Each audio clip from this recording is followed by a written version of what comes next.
We're probably about a half an hour away from the last overall pick, number 211. I was telling you earlier that they call it Mr. Irrelevant in the National Football League and have about a week-long celebration.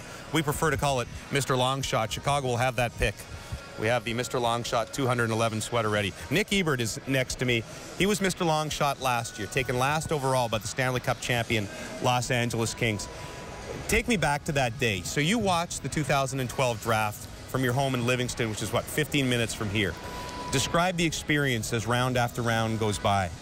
Yeah, I mean, it was a tough day. It was hard to sit there and, not really hear your name called, and kind of expect to hear your name called from around 2 to 4 was what I heard before the draft, and eventually I got called in the 7th. It was late, but it was still good. I mean, it was still one of the best days of my life to this day so far, so I mean, it was good. Now, as that 7th round was coming to an end and the frustration was growing, I understand you and your family sort of took matters into your own hands.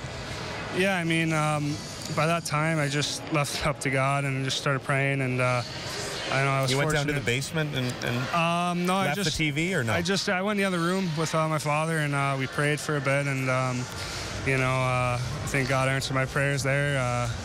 How much of a relief was it when you heard your name called? Oh, it was great. I mean, it's been my goal, my dream, my whole hockey career, to get drafted up to this point. So to get called was great, for no doubt about it.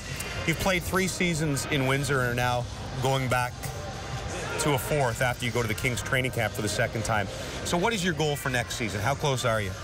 I definitely want to go in LA camp next week and have a good camp. It's obviously the summer camp, so no one's making the team out of that camp, but it's always good to have good impressions, and then obviously going into camp in September, which will be good too. So I mean, it's going to be a big year for me, there's no doubt about it. It's a contract year, and I'm going to have to show LA what I can do, and obviously this year in Windsor we're going to have a lot better of a team.